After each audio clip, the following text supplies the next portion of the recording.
स्वागत है आपका देवभूमि समाचार में। मैं हूं आपके साथ जो इस बुलेटिन की शुरुआत करेंगे। वित्त मंत्री प्रेमचंद अग्रवाल ने सदन में बजट पेश किया। सरकार ने सदन में 89,230 करोड़ का बजट पेश किया। वित्त मंत्री ने कहा कि उत्तराखंड डबल इंजन की सरकार में विकास के पथ पर सरपट दौड़ रहा है। वित्त मंत्री ने सरकार की प्राथमिकताएं भी गिनवाई। बता दें कि सरकार ने सदन में 89,230 करोड़ का बजट पेश किया है। साथ ही उत्तराखंड के इतिहास का इसे सबसे बड़ा बजट माना जा रहा है। वित्त मंत्री ने कहा कि इस साल का यह बजट ज्ञान पर आधारित है। साथ ही वित्त मंत्री ने कहा कि यह बजट गरीब, युवा, अन्नदाता और नारी शक्ति यानी ज्ञान को फोकस में रखकर बनाया गया है। भारत की तर्ज पर अटल राज्य बीमा योजना को संपूर्ण राज्य में लागू कर दिया है। 108 का आपातकालीन सेवा के अंतर्गत राज्य में 272 एम्बुलेंस का संचालन किया जा रहा है। वित्त वर्ष 2023-24 के माह दिसंबर 23 तक 108 एम्बुलेंस द्वारा 1,15,749 व्यक्ति लाभान्वित हुए। इस क्रम में स्वस्थ उत्तराखंड की दिशा में किए जा रहे कुछ प्रयासों की ओर ध्यान आकर्षित कर रहा हूं। राष्ट्रीय स्वास्थ्य मिशन हेतु वित्तीय वर्ष 2024-25 के लगभग 1,010 करोड़ 66 लाख का प्रावधान किया जा रहा है। बाह्य सहायतित उत्तराखंड हेल्थ सिस्टम डेवलपमेंट परियोजना हेतु वित्तीय वर्ष 2024-25 में लगभग 105 करोड़ 74 लाख रुपए का प्रावधान किया जा रहा है। राष्ट्रीय आयुष मिशन हेतु वित्तीय वर्ष 2024-25 में लगभग 96 करोड़ 10 लाख का प्रावधान किया जा रहा है। माननीय अध्यक्ष जी, गरीब, युवा, अन्नदाता और नारी जब ऊंची उड़ान के संकल्प के साथ आगे बढ़ेंगे तो प्रदेश भी आगे बढ़ेगा। बजट भाषण के आगामी अंश में प्रदेश की समृद्धि हेतु बजट में किए जा रहे प्रयासों को 7 बिंदुओं में समेटते हुए सामान्य सदन का ध्यान आकर्षित करना चाहूंगा। ये 7 बिंदु हैं: रोजगार सृजन, इकोलॉजी एवं इकोनॉमी के विशेष परिप्रेक्ष्य में निवेश प्रोत्साहन, अग्रणी उत्तराखंड के लिए सुदृढ़ संरचना का निर्माण, विज्ञान, प्रौद्योगिकी और नवाचार हेतु फोकस, पर्यटन विकास एवं संस्कृति संरक्षण हेतु विशेष प्रावधान, शहर और गांव के संतुलित विकास के प्रयास, सुरक्षित उत्तराखंड, सुशासित उत्तराखंड, विकल्प रहित उत्तराखंड। माननीय अध्यक्ष जी, मैं इन बिंदुओं पर आगे बढ़ूं उससे पहले पुनः राष्ट्र से आदरणीय प्रधानमंत्री श्री नरेंद्र मोदी जी द्वारा ग्लोबल इन्वेस्टर समिट के अवसर पर व्यक्त प्रेरक शब्दों को यहाँ मैं उद्धृत करना चाहूंगा। सामर्थ्य से भरी यह देवभूमि निश्चित रूप से आपके लिए निवेश के बहुत सारे द्वार खोलने जा रही है। आज भारत विकास भी और विरासत भी जिस मंत्र के साथ आगे बढ़ रहा है, उत्तराखंड उसका प्रखर उदाहरण है। माननीय अध्यक्ष जी, हमारे ध्येय वाक्य सरलीकरण, समाधान और निस्तारीकरण से अनेक बाधाएं दूर हुई है। ईज ऑफ डूइंग बिजनेस अब महज शब्द नहीं अपितु यथार्थ है। एकल खिड़की व्यवस्था के अंतर्गत 28 विभागों की 202 सेवाएं एक ही प्लेटफॉर्म पर ऑनलाइन रूप से उपलब्ध कराई जा रही हैं। निवेशकों की सुविधा के दृष्टिगत कॉमन एप्लीकेशन फॉर्म में 155 फील्ड के स्थान पर 45 फील्ड कर दी गई है। अध्यक्ष जी, प्रसंगवश प्रदेश के औद्योगिक विकास को गति प्रदान करने के लिए रोजगार सृजन, इकोलॉजी एवं इकोनॉमी के विशेष परिप्रेक्ष्य में बढ़ते हुए निवेश के आलोक में कुछ विशेष बजट प्रावधानों का यहाँ उल्लेख करना चाह रहा हूँ। प्रदेश के सूक्ष्म, लघु एवं मध्यम उद्यमों को सहायता योजना हेतु वित्तीय वर्ष 2024-25 में लगभग 50 करोड़ का प्रावधान किया गया है। मुख्यमंत्री स्वरोजगार योजना हेतु वित्तीय वर्ष 2024-25 में लगभग 40 करोड़ रुपए का प्रावधान किया गया है। मेगा इंडस्ट्रियल, मेगा टेक्सटाइल नीति के अंतर्गत वित्तीय वर्ष 2024-25 में लगभग 35 करोड़ रुपए का प्रावधान किया गया है। प्रमोशन ऑफ इन्वेस्टमेंट, स्टार्टअप और एंटरप्रेन्योरशिप के अंतर्गत वित्तीय वर्ष 2024-25 में लगभग 30 करोड़ रुपए का प्रावधान किया गया है। Central institute of plastic engineering and technology हेतु वित्तीय वर्ष 2024-25 में 17,000 रुपए का प्रावधान किया गया है। लघु जल विद्युत परियोजनाओं के आवंटन के संबंध में निजी निवेशकों को आकर्षित करने हेतु पूर्व में प्रचलित जल विद्युत नीतियों में विभिन्न छूट संबंधी अधिसूचना 2023 में जारी होने के उपरांत 18 जल विद्युत परियोजनाओं का आवंटन निजी विकासकर्ताओं को किए जाने की कार्रवाई गतिमान है। और इसी खबर पर ज्यादा जानकारी के साथ अभय कैंतुरा हमारे साथ जुड़ गए हैं। अभय, बजट पेश कर दिया गया है, वित्त मंत्री ने सदन में बजट पेश किया, क्या कुछ राज्य की जनता के लिए खास हुआ?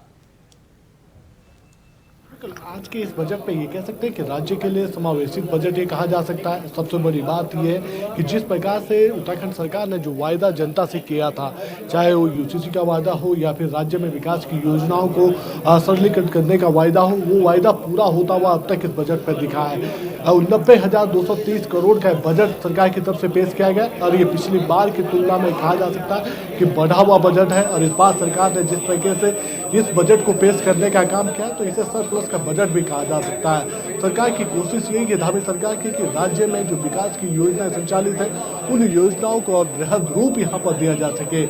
खासतौर पर महिलाओं को सशक्त बनाने का जो काम सरकार की तरफ से चुना गया, उस काम को पूरा करने का माध्यम इस बजट पर देखा गया।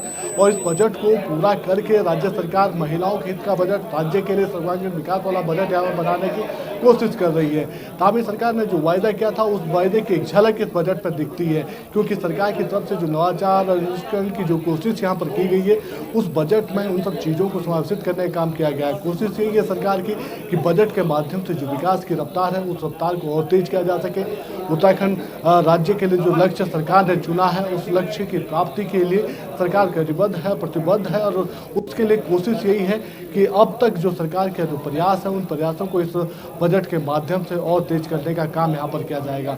तो ये समझा जा सकता है कि आज जो बजट पेश सरकार की तरफ से सदन के पटल पर रखा गया, उस बजट को और विस्तृत रूप से और बृहद रूप से बनाने का काम सरकार की तरफ से किया जा रहा है। और आम जनता के लिए बजट है, जैसे ही विभागवार इस बजट का पाठन होगा तो उस समय इन सब जो बजट की जो खूबियां हैं, जो कमियां हैं, वो सदन के पटल पर आने का काम करेंगे। अभी वित्त मंत्री की तरफ से इस बजट को पेश किया गया है और साथ ही राज्य की जनता को एक उम्मीद यहाँ पर दी गई है कि उन्होंने जो सपने देखे उन सपनों को पूरा करने का काम इस बजट के माध्यम से किया जाएगा। जी अब है, अगर हम बात करें तो ये भी इस लिहाज से भी ये बजट खास रहा क्योंकि 24 साल के इतिहास में जो बताया जा रहा है भोजनावकाश के पहले जो है इस बार बजट पेश किया गया है, क्योंकि जब देखा जाता था तो भोजनावकाश के बाद बजट को सदन के पटल पर रखा जाता था, लेकिन इस बार करीब 12:30 बजे के करीब जो है बजट पेश किया गया। बिल्कुल, राज्य का जो 24 साल का इतिहास अब तक का रहा, उस इतिहास में पहली बार ऐसा संयोग यहाँ पर है धामी सरकार की तरफ से। ये कह सकते हैं कि जो सदन की परंपराएं थी खासतौर पर उसे बदलने का काम यहाँ पर हुआ। और 24 साल के बाद ये कह सकते हैं कि 24 साल में पहली बार बजट को दोपहर बाद नहीं बल्कि दोपहर के समय प्रस्तुत करने का काम सरकार की तरफ से किया गया। इससे पूर्व में जब भी बजट पेश हुए हैं सरकार की तरफ से, जब भी बजट सदन के पटल में पेश किए जाते थे तो दोपहर बाद यानी 3 से 4 बजे के बीच का समय यहाँ पर होता था। 4 बजे अमूमन 4 बजे बजट को सदन के पटल पर रखा जाता था। लेकिन इस बार ये कह सकते हैं कि सरकार ने उस जो परंपराएं थी उन परंपराओं को बदलने का काम किया और 12:30 बजे दोपहर के समय ही 12:30 बजे उस बजट को सदन के पटल पर रखने का काम किया गया। वित्त मंत्री की तरफ से पहले बजट के अभिभाषण को यहाँ पर पढ़ाया गया, यानी लोगों की जो उम्मीदें हैं उन उम्मीदों पर किस प्रकार से धामी सरकार आगे बढ़ रही है, कौन सी ऐसी योजनाएं हैं जिन योजनाओं का लाभ जनता को मिल रहा, उन योजनाओं को बताने का काम किया गया। ये कोशिश की गई कि जो राज्य सरकार ने जो पिछला जो बजट था उस बजट को किस तरीके से जनता तक स्वयं बनाने का काम यहाँ पर किया, तो उन सब चीज़ों की कोशिश की गई। अब ये कहा जा सकता है कि आज जो बजट यानी 89,230 करोड़ का जो बजट यहाँ पर पेश हुआ है, 89,230 करोड़ का जो महाबजट यहाँ पर सरकार ने पेश किया, वो राज्य के विकास का बजट होगा और उससे आने वाले दिनों में उत्तराखंड राज्य श्रेष्ठ राज्य की श्रेणी में, विकसित राज्य की श्रेणी में शुमार होने के लिए मददगार साबित होगा। जी, खास तौर पर बताया जा रहा है कि इस बार जो छात्रों के लिए भी कई सारी जो स्कीम सरकार लाएगी, जैसे कि शैक्षणिक भ्रमण पर जो है छात्रों को भेजा जाएगा। इसके अलावा जो सरकारी विद्यालय है वहाँ भी व्यवस्थाएं तंदुरुस्त कराई जाएगी। देखिए, सरकार का प्रयास यही है कि राज्य में जो शिक्षा का स्तर है, शिक्षा की जो गुणवत्ता और बेहतर यहाँ पर हो सके, स्वास्थ्य के क्षेत्र में और सुदृढ़ीकरण यहाँ पर आ सके। यानी खासतौर पर राज्य का जो पहाड़ी क्षेत्र है, पहाड़ी क्षेत्रों में शिक्षा और स्वास्थ्य के सेक्टर में कई नवाचार योजनाएं संचालित करने का काम सरकार की तरफ से किया जा रहा है। प्रयास यही है सरकार का कि इस बजट के माध्यम से जो विकास की रफ्तार वो तेज यहाँ पर हो सके और उत्तराखंड के जो दूरस्थ वाले जो क्षेत्र हैं यानी खासतौर पर जो ग्रामीण जो सेक्टर है उन ग्रामीण सेक्टर्स को मजबूत करने का काम सरकार के माध्यम से यहाँ पर किया जा रहा है। जो बजट पेश हुआ उस बजट में उन सभी नवाचार यानी उन सभी नई योजनाओं का जिक्र यहाँ पर सरकार की तरफ से किया गया है। जी अब है हम बात करें तो उत्तराखंड में अक्सर ही जो है रास्तों को लेकर हादसे होते रहते हैं, हमने हाल ही में देखा है। लेकिन इस दौरान जो है इस बार सभी पुलों की मरम्मत या फिर सड़क वगैरह सारी चीज़ों को ध्यान में रखते हुए उनके लिए भी बजट में कुछ खास चीज़ें जो है पेश की गई है।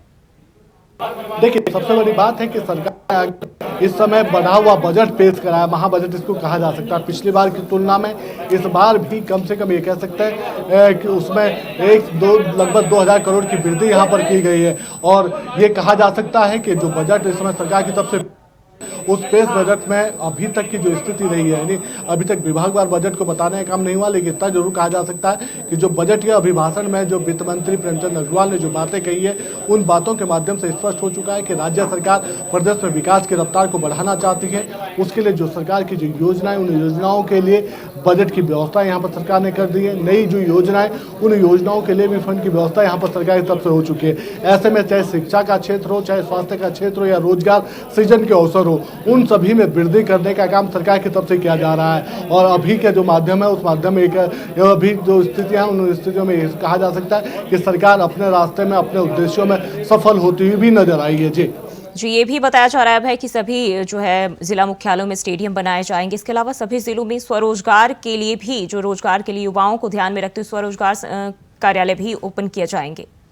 बिल्कुल, इसे ये समझा जा सकता है कि इस साल में 2024 में ही उत्तराखंड में राष्ट्रीय खेलों का आयोजन होना है। तो ऐसे में खेल प्रतिभाओं को एक मंच मिल सके, बेहतर मंच के माध्यम से उनके खेलों का निखार यहाँ पर उनके खेलों का उत्पादन किया जा सके, उनको सम्मान मिल सके। उसके लिए सरकार की तरफ से कोशिश यही की जा रही है कि हर जिला मुख्यालय पर एक स्टेडियम का निर्माण यहाँ पर कराया जा सके। जो राज्य की जो खेल प्रतिभा है उन प्रतिभाओं को आगे बढ़ने का अवसर प्रदान किया जा सके और उत्तराखंड राज्य खेल के क्षेत्र में भी आगे बढ़ सके। अभी तक ये कहा जा सकता है कि पूर्व में जो स्थितियां थी उन परिस्थितियों में काफी बदलाव यहाँ पर हुआ है। राज्य के जो उदयमान खिलाड़ी हैं उनके लिए मुख्यमंत्री उदयमान योजना के तहत एक प्रोत्साहन राशि भी यहाँ पर दी जा रही है।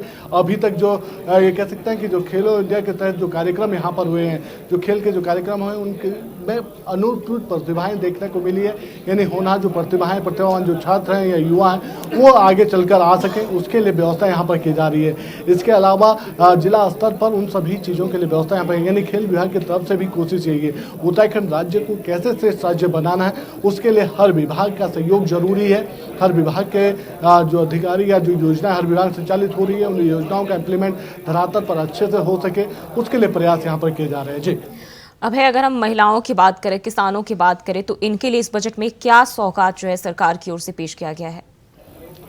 जी बिल्कुल, महिलाओं के लिए सबसे बड़ी बात है कि महिलाओं को सशक्त बनाने के लिए राज्य सरकार की तरफ से विभिन्न योजनाएं संचालित अब तक की गई थी और इस बजट के माध्यम से उन योजनाओं को और सशक्त बनाने का काम यहाँ पर किया जा रहा है। यानी जो योजनाएं अभी तक ग्रामीण स्तर तक नहीं पहुँच पाई थी उन योजनाओं को ग्रामीण स्तर तक पहुँचाने का काम यहाँ पर किया जा रहा है। कोशिश यही है सरकार की कि राज्य में जो महिलाएं हैं, राज्य की जो रीढ़ कही जाती है, उन महिलाओं को और मजबूत और सशक्त बनाया जा सके।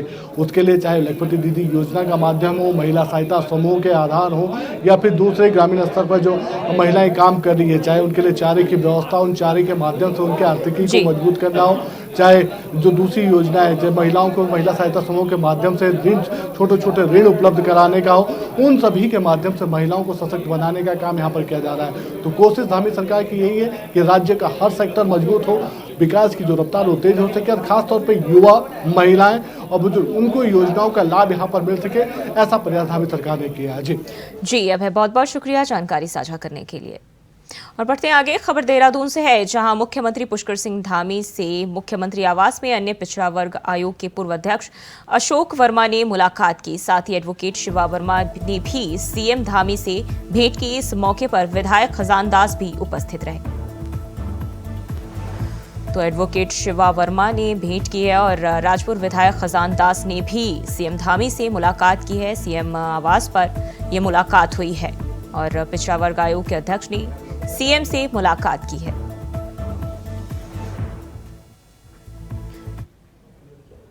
बढ़ते हैं आगे। खबर देहरादून से है, जहां मुख्य सचिव राधा रतूड़ी ने सख्त निर्देश दिए कि राज्य में किसी भी बच्चे को किसी भी कारण से सरकारी स्कूल में दाखिले से मना नहीं किया जाएगा। मना करने वाले प्रधानाचार्य या शिक्षकों के खिलाफ कड़ी से कड़ी कार्रवाई की जाएगी। राज्य में दस्तावेजों की कमी के चलते कोई भी सरकारी स्कूल किसी भी जरूरतमंद बच्चे को मना नहीं कर सकता है। राधा रतूड़ी ने अपर सचिव शिक्षा रंजना राजगुरु को निर्देशित करते हुए कहा कि सभी सरकारी स्कूलों को आदेश जारी किए जाए।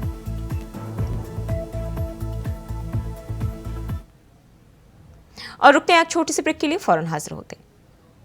ब्रेक के बाद स्वागत है आपका। खबर देहरादून से है, जहां प्रदेश के 5000 से अधिक मिनी आंगनबाड़ी केंद्र को पूर्ण केंद्र बनाए जाने को लेकर जियो जारी कर दिया गया है। अब ऐसे में 5000 से अधिक मिनी केंद्र पूर्ण आंगनबाड़ी केंद्र बनेंगे। साथ ही इन केंद्रों में एक कार्यकर्ता और एक सहायिका भी होंगी। विभागीय मंत्री रेखा आर्या ने खुशी जताते हुए कहा कि लंबे समय से मिनी आंगनबाड़ी केंद्रों को पूर्ण आंगनबाड़ी केंद्र बनाए जाने की मांग उठ रही थी।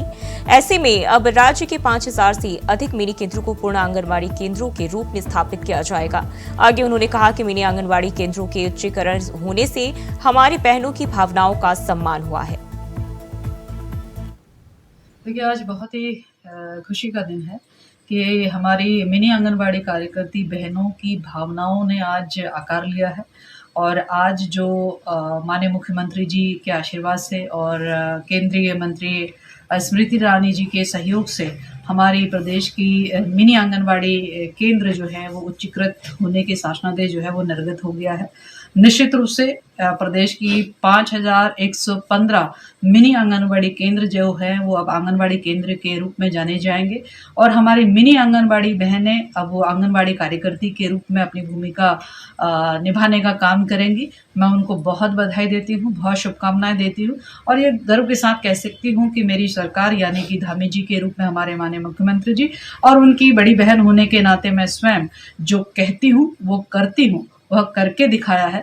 यह इस शासनादेश के माध्यम से स्पष्ट दिखता है।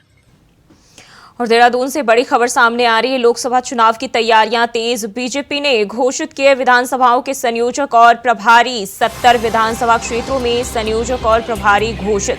तो ये बड़ी जानकारी सामने आ रही है। देहरादून से 70 विधानसभा क्षेत्रों में संयोजक और प्रभारी घोषित किए गए हैं और बीजेपी ने घोषित किए विधानसभाओं के संयोजक और प्रभारी और 70 विधानसभा क्षेत्रों में संयोजक और प्रभारी बीजेपी की ओर से घोषित किए गए हैं। तो लोकसभा चुनाव की तैयारियों में जो है बीजेपी पूरी तरह से कोशिश कर रही है और तमाम कोशिश कर रही है ताकि किसी भी तरह जो है जीत में एक बार फिर से अपनी बढ़त बना सके। 2 बैठकें। पहली बैठक हमारी प्रदेश की चुनाव प्रबंधन समिति की बैठक है जिसमें हमारे राष्ट्रीय चुनाव प्रभारी जो हमारे प्रदेश के प्रभारी भी हैं, राष्ट्रीय महामंत्री दुष्यंत गौतम जी रहने वाले हैं।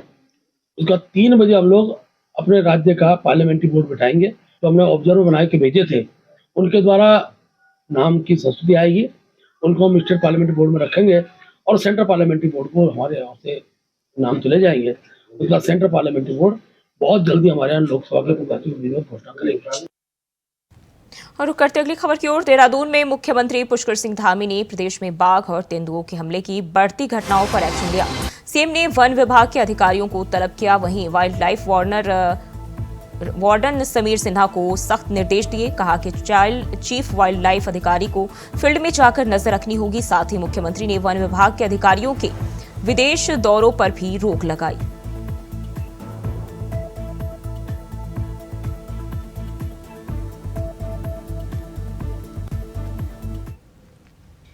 वहीं वन मंत्री सुबोध उनियाल ने कहा कि आज सदन में पेश हुआ बजट राज्य हित में है और विकास की रफ्तार बढ़ाएगा। आगे वन मंत्री ने कहा कि गुलदार के बढ़ते हमलों पर सरकार और विभाग सजग है और जिस गुलदार के चलते मानव जाति पर खतरा मंडरा रहा हो उससे निपटने का कार्य भी किया जाएगा। आपको बता दें कि गुलदार को मारने के आदेश दिए गए हैं।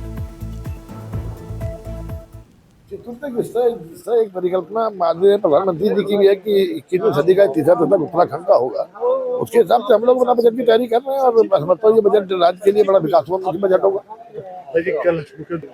देखिए हम लोगों ने आप देखिए मारने का जिस तरह से जो घटना हुई है और मैंने कल भी कहा था कि वो घटना जंगल के बीच में 2-3 परिवार रह रहे हैं पूरे उसमें, और रात को बाहर निकल के आया तो थोड़ा सावधानी लोगों को बरतने की आवश्यकता है, क्योंकि जंगल का इलाका है।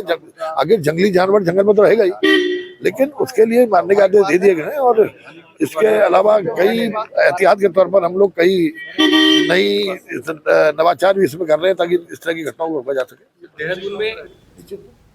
और खबर जसपुर से है, जहां सामुदायिक स्वास्थ्य केंद्र प्रभारी द्वारा नगर में अवैध चल रहे क्लिनिक पर छापेमारी की गई, जिसमें क्लिनिक में प्रतिबंधित नशीले इंजेक्शन भी मिले, जिस पर कार्रवाई करते हुए उसे सील कर दिया गया। आपको बता दें कि इससे पहले भी उप जिलाधिकारी जसपुर कई अवैध हॉस्पिटल और क्लिनिकों पर छापेमारी कर उन्हें सीज किया जा चुका है।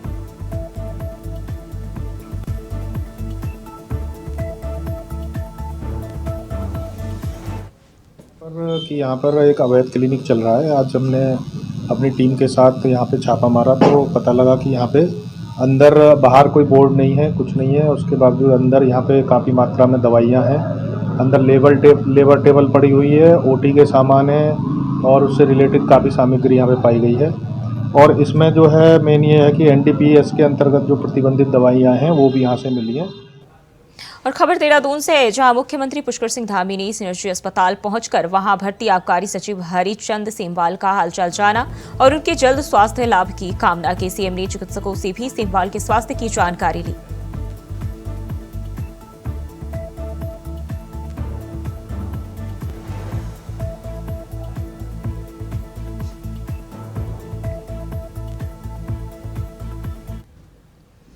और देवभूमि समाचार में फिलहाल के लिए बस इतना ही। खबरों के लिए बने रहिए इंडिया वॉइस के साथ।